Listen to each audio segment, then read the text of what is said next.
In the afternoon of May 10th, 2017, Press Secretary Sarah Sanders spoke to the president about his decision to fire Comey and then spoke to reporters in a televised press conference. Sanders told reporters that the president, the Department of Justice, and the bipartisan members of Congress had lost confidence in Comey. And most importantly, the rank and file of the FBI had lost confidence in their director. Accordingly, the president accepted the recommendation of his Deputy Attorney General to remove James Comey from his position.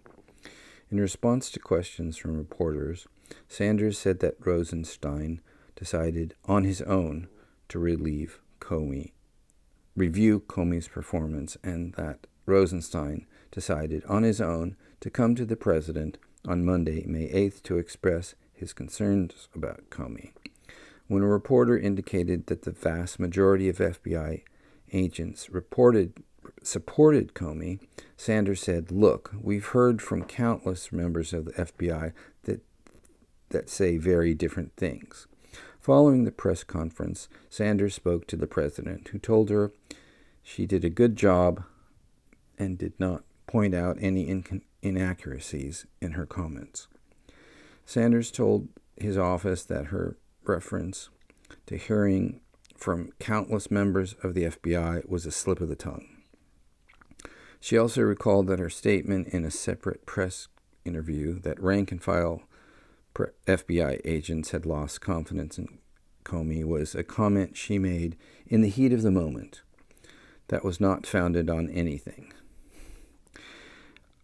Also on May 10th, 2017, Sessions and Rosenstein each spoke to McGahn and expressed concern that the White House was creating a narrative that Rosenstein had initiated the decision to fire Comey. The White House counsel's office agreed that it was factually wrong to say that the Department of Justice had initiated Comey's termination, and McGahn asked attorneys in the White House counsel's office to work with the press office to correct the narrative. The next day, on May 11, 2017, the president participated in an interview with Lester Holt. The president told White House counsel's office attorneys in advance of the interview that the communications team could not get the story right, so that he was going on Lester Holt to say what really happened.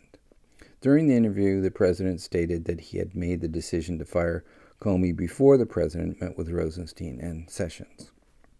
The president told Holt, "I was going to fire regardless of recommendation. Rosenstein had made a recommendation. But regardless of recommendation, I was going to fire Comey, knowing there was no good time to do it." The president continued, "And in fact, when I decided to just do it, I said to myself, this Russian thing with Trump and Russia is a made-up story. It's an excuse by the Democrats for having lost an election that they shouldn't have won." In response to a question about whether he was angry with Comey about the Russian investigation, the president said, "As far as I'm concerned, I want that thing to be absolutely done properly." The president added that he realized his termination of Comey would probably will confuse people, with the result that it might even lengthen out the investigation. But he had to do it the right thing for the American people, and Comey was the wrong man for that position. The president described Comey as a showboat and a grandstander, said the FBI has been in turmoil, and said he wanted to have a really competent, capable director. The president affirmed that he had expected the new FBI director to continue the Russian investigation.